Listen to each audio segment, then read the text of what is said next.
지금 세상에서 가장 기쁜 소식, 가장 영광스러운 일은 바로 백신에 관련되어 있는 것들입니다.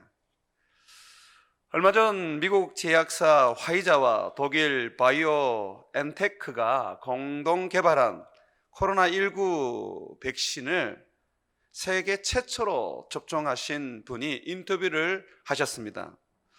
90살의 마그릿 키넌이라는 영국분 할머니이신데, 이 할머니는 세계 최초로 코로나 백신을 접종하면서 그 소감을 이렇게 밝혔습니다. 정말 좋았다. 내가 바랄 수 있는 최고의 생일 선물을 앞당겨 받았다. 코로나19 백신을 맞은 첫 번째 사람이 된 것을 너무나 영광스럽게 여긴다.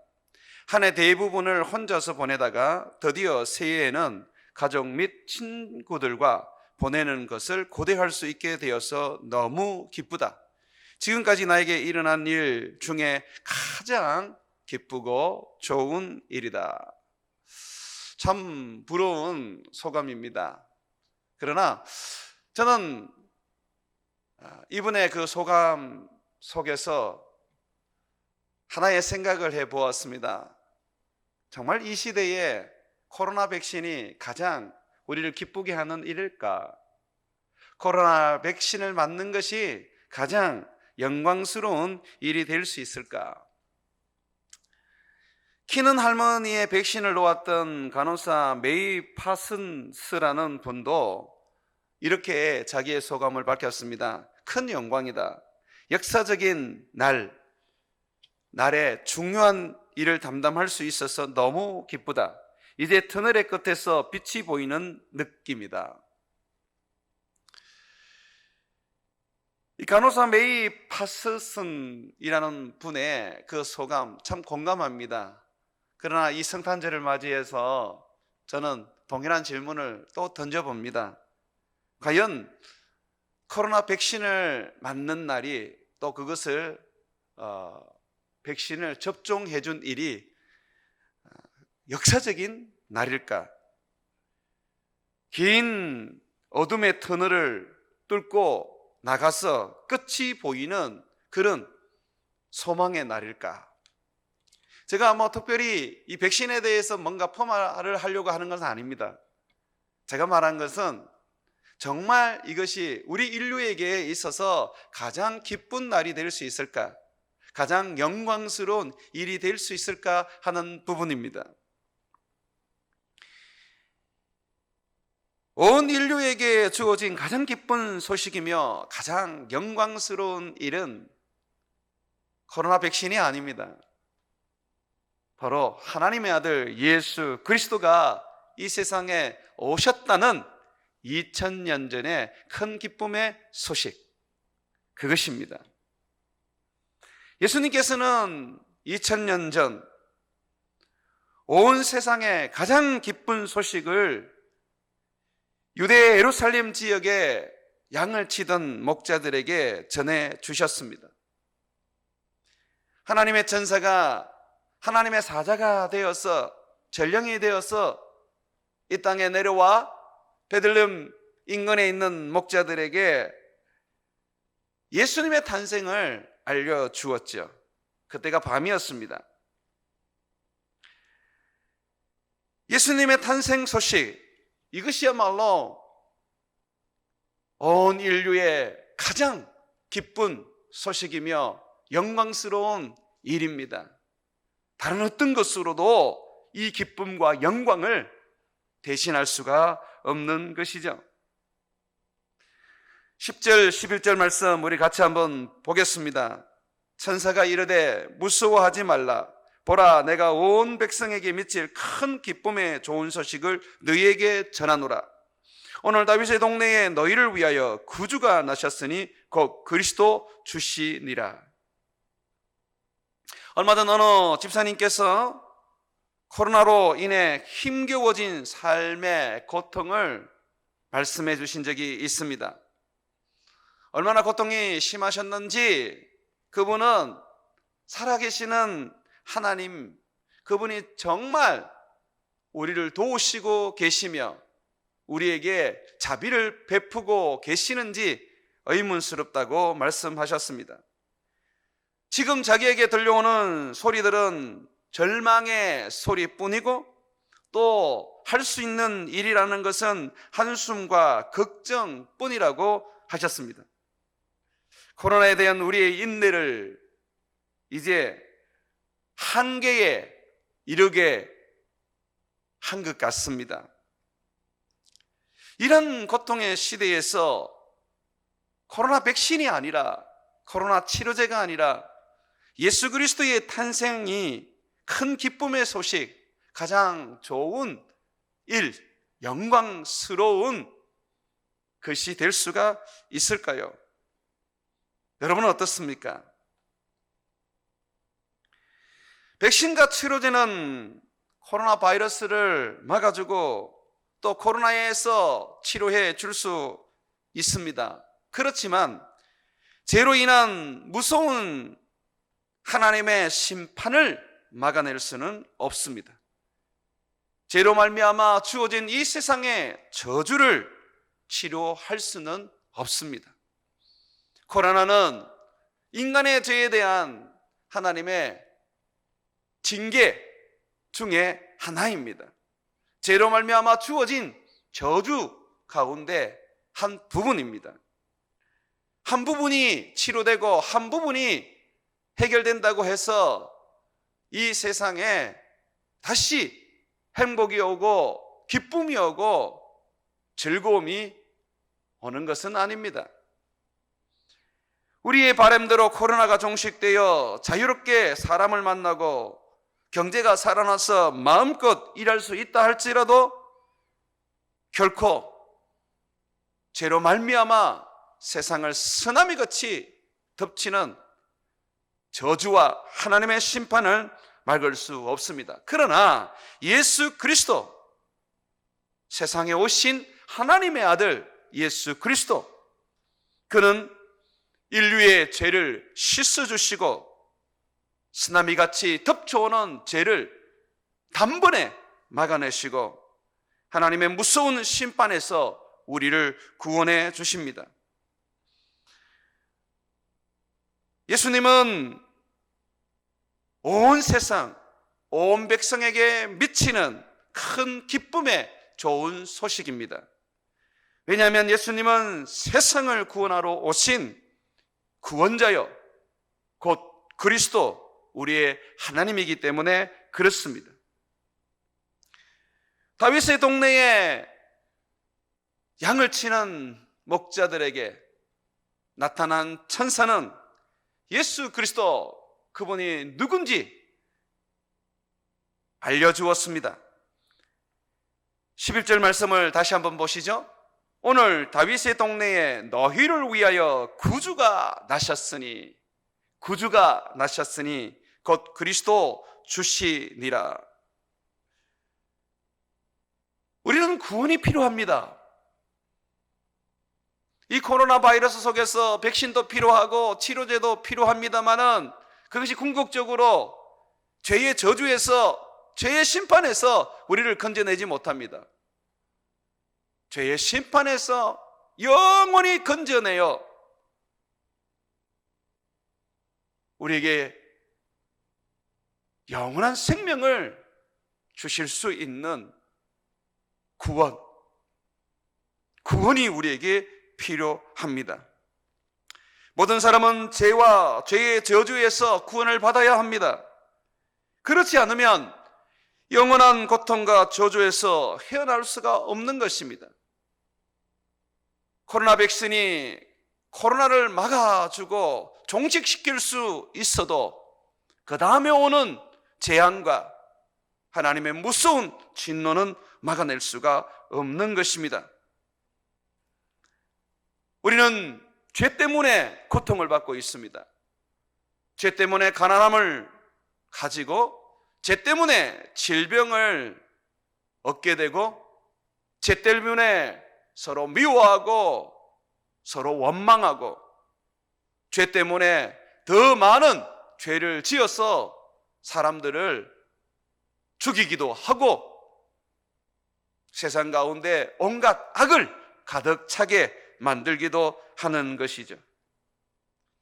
사람이 죽으면 이 죄에서 벗어날 수 있다고 생각합니다.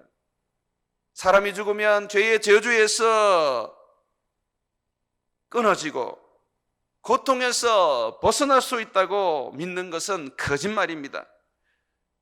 진리의 성경은 선언하고 있습니다. 한 번 죽는 것은 사람에게 정해진 것이요, 죽는 것은 정해져 있다고 말합니다. 그 후에 심판이 있으리라고 말하고 있습니다. 죽는다고 해결되는 것이 아니죠. 사람이 죽는 것은 순리가 아닙니다. 그것은 영리입니다. 죄로 인해 당하는 형벌이지요. 만약에 우리 중에 누구든지 죄가 없다면 그는 결코 죽지 않을 것입니다. 그러나 모든 사람이 다 죽는 것을 봤을 때 우리는 모든 사람이 다 죄를 가졌다는 것을 알게 됩니다. 로마서 6장 23절에 보게 되면 죄의 대가는 사망이라고 말씀하고 있습니다. 죄가 없고 어렵다면 우리는 영생할 것입니다. 그렇지만 어린아이를 비롯하여 어른들까지 누구 하나도 영생을 가지지 못하는 것을 볼 때에 다 죄를 지은 죄인임은 분명한 것입니다. 설령 내가 죄를 짓지 않았다 할지라도 우리는 우리 조상 아담과 하와로부터 그 죄를 유전으로 물려받은 것입니다. 그러므로 우리는 이 죄에서 구원을 얻어야 합니다. 죄의 저주에서 구원을 얻어야 합니다. 어떻게 해야 이 죄에서 구원을 얻을 수 있습니까? 착하게 살면 됩니까? 구제를 많이 하면 됩니까? 종교를 하나 가지고 그 종교를 따라 살면 됩니까? 기도하고 신을 잘 섬기면 됩니까? 사회에 봉사하고 헌신하고 나라를 위해서 목숨을 바치면 됩니까? 아니지요. 세상에서는 그 어떤 것으로도 우리는 구원을 얻을 수가 없습니다.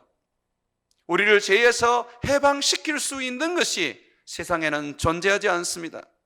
성경은 분명하게 선언하고 정언합니다. 이사야서 43장 11절에 보게 되면 나 곧 나는 여호와라, 나 외에 구원자가 없느니라. 구원은 오직 하나님의 것입니다.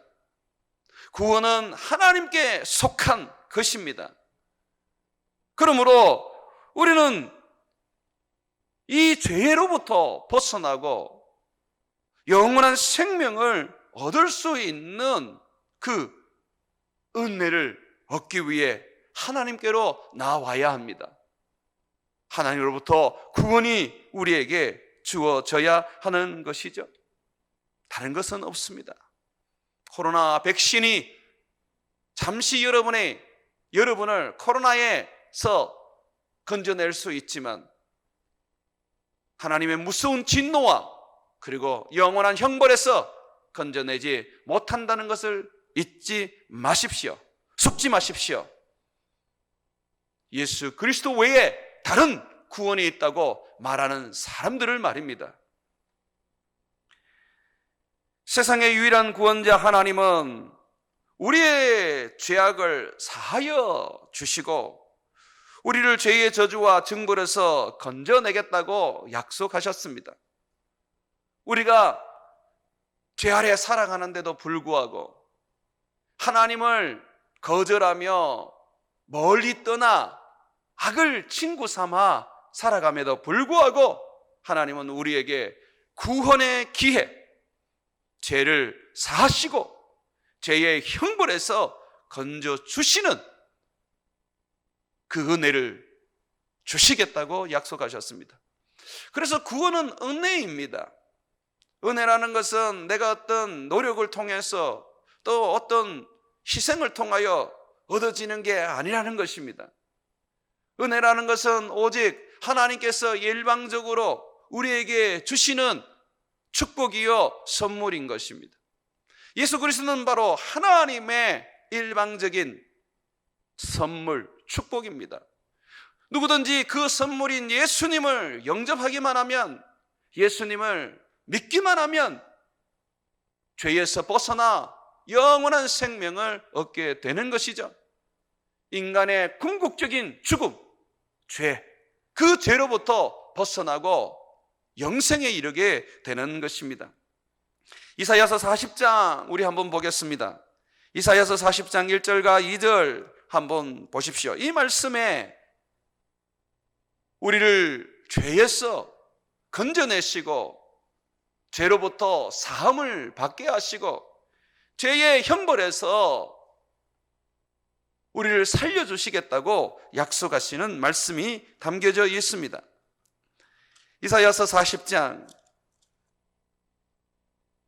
1절과 2절 말씀입니다. 너희 하나님이 이르시되 너희는 위로하라, 내 백성을 위로하라. 하나님께서 위로하라고 말씀하십니다. 죄로 인하여 고통스러워하고 괴로워하는 사람들을 위로하라고 말하고 있습니다. 세상의 온갖 재앙과 코로나 바이러스로 말미암아 삶의 희망을 잃어버린 사람들, 절망 속에서 허우적거리는 사람들, 그들을 위로하라고 말씀하고 있습니다. 2절 말씀을 보시죠. 어떤 위로가 있습니까? 너희는 예루살렘의 마음에 닿도록 말하며 그것에게 외쳐라. 그 노역의 때가 끝났고, 이 노역이라는 것은 죄로 말미암아 당하는 형벌입니다. 이 형벌의 때가 끝났고 그 죄악이 사함을 받았느니라. 이제 하나님의 은혜의 때라는 것입니다. 거저 주시는 하나님의 선물의 시기, 바로 지금입니다. 주님께서 이사야 40장 1절 2절에 말씀하고 있는 바로 위로의 시간, 노역의 때가 끝나고 죄 사함이 주어지는 시기, 그것이 바로 지금의 때입니다. 예수 그리스도께서 오시면서 하나님의 이 약속이 실현되었습니다. 이루어진 것이죠. 계속해서 한번 보시죠. 그의 모든 죄로 말미암아 여호와의 손에서 벌을 배나 받았느니라. 이제 벌 다 받았다라고 말하고 있습니다. 그런데 이 벌을 누가 받았습니까? 이스라엘 사람들이 받았습니까? 아니면 저와 여러분 예수 믿는 사람들이 받았습니까? 세상 사람들이 받았습니까? 아닙니다. 바로 예수 그리스도입니다. 이 본문은 이렇게 읽어야 합니다. 그의 모든 죄로 말미암아, 우리의 모든 죄로 말미암아 여호와의 손에서 예수 그리스도께서 벌을 배나 받았느니라. 그리스도께서 우리를 위하여 죽으시고 우리를 위하여 죄에 대하여 징계를 받으심으로 말미암아 우리는 구원을 얻었고 죄사함을 받았고 우리의 모든 죄의 형벌이 끝이 난 것입니다.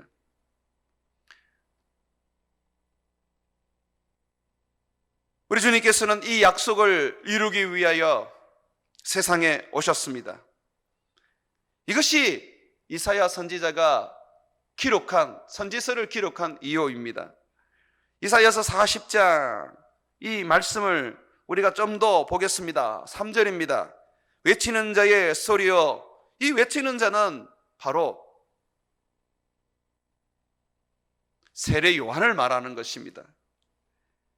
2000년 전 세례 요한, 그런 유다 광야에서, 요단강에서 백성들에게 예수 그리스도가 세상에 오심을 예언하고 그리고 선포했습니다. 예수님께 물로 세례를 주면서 온 세상에 예수님이 바로 세상의 죄를 속죄하러 오신 하나님의 어린 양, 우리의 구원자임을 증언해 주었지요. 세례 요한이 외치는 소리를 들어보십시오. 너희는 광야에서 여호와의 길을 예비하라. 여호와의 길을 예비하라고 말합니다. 사막에서 우리 하나님의 대로를 평탄하게 하라. 세례 요한은 세상에 오시는 하나님을 지금 말하고 있습니다. 세례 요한이 해야 될 일은 광야에 외치는 자로서 세상에 오시는 하나님, 그분의 길을 예비하는 것입니다. 그분의 길을 평탄하게 하는 것입니다. 그분의 길을 여는 것입니다. 참으로 하나님이신 예수님, 하나님의 독생자 아들이신 예수님, 그가 이 세상에 오셨습니다. 세례 요한의 세례, 그것은 온 세상에 보여주는 하나님이 이 땅에 오셔서 우리의 구원을 위하여 그가 죽음의 길로 들어가는 대로를 연 사건입니다. 4절 5절 말씀도 계속 보겠습니다. 골짜기마다 더두어지며 산마다 언덕마다 낮아지며 고르지 아니한 곳이 평탄하게 되며, 하나님이 걸어가실 그 길들을 전부 다 평탄하게 만들어 버립니다. 어떤 걸림길도 만들지 않습니다. 평탄하게 그 길을 만들어 우리 주님께서, 우리 하나님께서 세상으로 오셔서 그가 약속하신 노역의 때가 끝나고 죄의 사함을 받는 은혜를 베풀어 주시는 것이죠. 5절 말씀입니다. 여호와의 영광이 나타나고 모든 육체가 그것을 함께 보리라. 예수님을 본다고 말하고 있습니다. 이는 여호와의 입의 말씀이니라. 예수 그리스도의 탄생, 그것은 곧 온 인류에 미치는, 온 백성에게 알려주는 구원의 소식이었습니다. 여호와만이 유일한 구원자이신데 그 구원자가 세상으로 오셨어. 이 세상의 죄를 그가 벌을 대신하여 배나 받음으로써 사하여 주시고, 그리고 그 죄로 말미암아 우리가 당하는 그 죄의 노역을 끊어 주신 것이죠.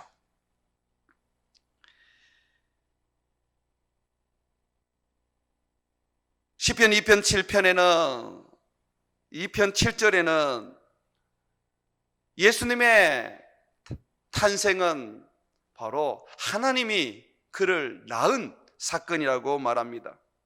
비록 마리아의 몸을 통하여 세상에 오셨지만, 그러나 예수님의 탄생은 하나님의 낳으신 사건입니다. 내가 여호와의 명령을 전하라. 여호와께서 내게 이르시니 너는 내 아들이라. 오늘 내가 너를 낳았도다. 우리 주님께서 그 약속하신 구원을 이루기 위하여 죄에서 우리를 건져내어 구원하시기 위하여 그의 아들을 세상으로 보내어 주었습니다. 마리아를 통하여 탄생하셨죠. 이것이 바로 하나님이 낳으신 사건입니다. 그리고 그 아들의 이름을 예수라 불러주셨습니다. 예수라 이름하여 주셨습니다. 예수가 무슨 뜻을 가지고 있습니까? 마태복음 1장 21절에 보면 아들을 낳으리니 이름을 예수라 하라. 이는 그가 자기 백성을 그들의 죄에서 구원할 자이심이라 하니라. 예수님은 구원자입니다. 그렇다면 여러분, 이 구원자는 누구입니까? 하나님이십니다. 다시 이사야서 43장 11절을 떠올려 보십시오. 나 곧 나는 여호와라. 나 외에는 구원자가 없느니라 하셨습니다. 하나님이 아니면 어느 누구도 구원을 이룰 수가 없습니다. 사람으로서 바르게 살고 정의롭게 살고 남들보다 특별하게 산다 할지라도, 또 그렇게 살았다 할지라도 구원자가 될 수 없습니다. 구원자는 오직 여호와 하나님, 한 분밖에 없는 것입니다. 그가 그의 아들을 세상에 보내어 우리를 구원하셨습니다. 이것이 가장 기쁜 소식이고 가장 영광스러운 일이죠. 예수님이 이 땅에 오실 때 여호와 하나님 우리 아버지는 그 아들과 함께 세상에 오셨습니다. 9절 말씀을 한번 보시죠. 이사야서 40장 9절, 아름다운 소식을 시온에 전하는 자여, 이것은 세례 요한을 말합니다. 너는 높은 산에 오르라. 아름다운 소식을 예루살렘에 전하는 자여, 너는 힘써 소리를 높이라. 두려워하지 말고 소리를 높여 유다의 성읍들에게 이르기를 너희는 하나님을 보라 하라. 오늘 천사가 베들레헴 인근에서 양을 치는 목자에게 나타나서 예수님의 탄생의 소식을 전해 주었습니다. 그리고 그 탄생하신 곳 마구간에 가서 구유에 누인 예수님을 보라고 했습니다. 마구간에서 나시고 구유에 누인 그 아기 예수님은 바로 하나님입니다. 세례 요한이 외쳐야 할 것이 바로 이 기쁨의 소식이었습니다. 너희는 하나님을 보라. 바로 이 소식이었습니다. 10절 보십시오. 보라, 주 여호와께서 장차 강한 자로 임하실 것이요. 누가 임합니까?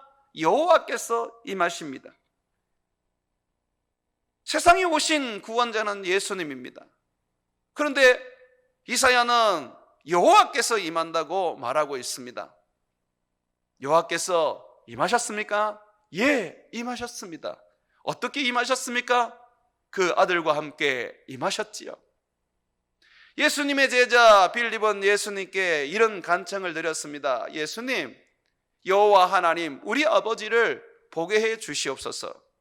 그때 예수님께서 어떻게 말씀하셨습니까? 예수님께서는 내가 이렇게 오랫동안 너와 함께 있었는데 어찌하여 아버지를 보이라고 하느냐라고 하셨습니다. 너를 본 자는 아버지를 보았고 또 아버지를 본 자는 나를 보았다고 하셨습니다. 아버지가 내 안에 있음을 믿으라 라고 말씀하셨습니다. 아버지 어디 계십니까? 예수님이 이 땅에 오실 때에 그 아들과 함께 계셨습니다. 마구간에서 태어나신 예수, 구유에 누인 예수, 가장 비천하고 가장 더럽고 낮은 곳에 계셨던 그 예수, 그 예수님은 하나님의 아들이셨습니다. 그리고 그 예수님과 함께 그 자리에 아버지가 계셨던 것입니다. 아들의 강림과 아버지의 강림은 결국 인류의 죄를 사하시고 구원하시기 위한 가장 기쁨의 소식, 가장 영광스러운 일이지요. 다시 10절과 11절을 한번 보십시오. 보라, 주 여호와께서 장차 강한 자로 임하실 것이요 친히 그의 팔로 다스릴 것이라. 보라, 상급이 그에게 있고 보응, 심판이 그의 앞에 있음에 그가 목자같이 양떼를 먹이시며 어린 양을 그 팔로 모아 품에 안으시며 젖먹이는 암컷들을 온순히 인도하시리로다. 다윗이 시편 23편에 찬양하고 기록한 것처럼 여호와는 우리의 목자였습니다. 그 목자가 그리스도와 함께 이 땅에 오셔서 그리스도를 통하여 그리스도로 말미암아 우리를 돌보시고 먹이시고 구원하시고 우리를 영원한 천국으로 인도하십니다. 그래서 하늘에 있는 사람들은 구원자를 노래할 때에 우리 여호와 하나님, 우리의 아버지와 우리의 주 그리스도이신 예수 그리스도를 동시에 노래했습니다. 요한계시록 7장 9절과 11절에 보게 되면 이후로 내가 보니 각 나라와 족속과 백성과 방언에서 아무도 능히 셀 수 없는 큰 무리가 나와 흰옷을 입고, 흰옷을 입었다는 것은 지금 주님 앞에 하나님의 백성들이 서 있다는 것입니다. 모두가 다 지금 하나님의 그 영광스러운 보좌 앞에 다 서 있습니다. 이들은 인종도 나라도 이제 구분되지 않는 그런 세계 사람들입니다. 예수님을 믿어 구원에 이른 자들이죠. 자, 이들이 이렇게 찬양합니다. 보십시오. 손에 종려 가지를 들고 보호자 앞에 보호자 앞과 어린 양 앞에 서서 큰 소리로 외쳐 이르되 구원하심이 보호자에 앉으신 우리 하나님과 여호와 하나님을 말하는 것이죠. 우리 아버지를 말하는 것이죠. 그리고 또 보십시오. 어린 양에게 있도다. 구원이 누구로부터 주어졌습니까? 보호자에 앉으신 우리 아버지와 그리고 그의 아들 어린 양이신 예수로 말미암아 주어졌다고 말합니다. 이렇게 찬양하니 모든 천사가 보호자와 장로들과 네 생물의 주위에 서 있다가 보호자 앞에 엎드려 얼굴을 대고 하나님께 경배하여 이르되 아멘. 찬송과 영광과 지혜와 감사와 존귀와 권능과 힘이 우리 하나님께 세세토록 있을지어다. 아멘 하더라. 성도들의 그 찬양이, 성도들이 고백하는 그 고백의 노래가 보좌 앞에 있었던 모든 천사들이, 장로들과 네 생물들이 그것을 인정하고 그들도 함께 우리의 구원자 하나님을 찬양하였습니다.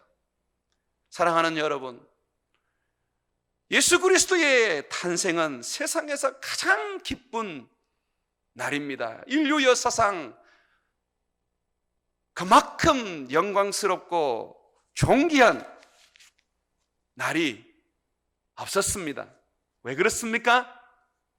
우리의 구원자 하나님이 그의 아들 예수 그리스도를 통하여 그 아들과 함께 이 땅에 오셔서 우리를 구원하셨고 죄에서 해방시켰기 때문에 그렇습니다. 우리는 이 세상을 살면서 아무리 힘들고 어렵고 고통스러운 일을 만나게 될지라도 우리에게 기쁨의 소식이 있고 우리에게 가장 영광스러운 일이 있다는 것을 늘 생각해야 합니다. 그것이 1년에 한 번 12월 25일 성탄절에 생각하는 것이 아니라 날마다 예수 그리스도의 탄생, 이 땅에 평화와 구원과 생명을 주시기 위하여 오신 예수 그리스도의 나심을 항상 생각해야 하는 것입니다. 예수님의 그 탄생은 하나님, 우리 아버지, 유일한 구원자가 그 아들과 함께 이 땅에 오신 날입니다. 우리를 구원하시기 위하여 친히 아들과 함께 강림하신 거죠. 우리의 구원을 위하여 아버지와 아들과 성령께서 그들의 모든 영광과 존귀함을 주신 것입니다. 사랑하는 성도 여러분, 예수 그리스도의 탄생, 하나님의 아들의 강림과 함께 아버지의 강림임을 기억합시다. 오직 유일한 구원자 하나님께서 이 땅에 오셔서 우리를 구원하셨음을 기억합시다.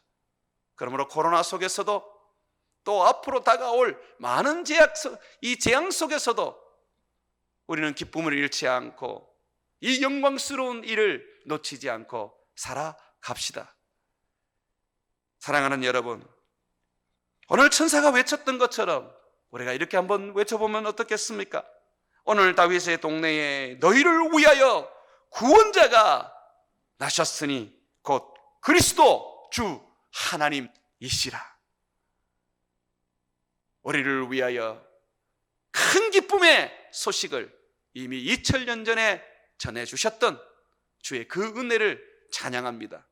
결코 코로나 백신이, 코로나 치료제가 이 기쁜 소식을 능가하지 못할 것입니다.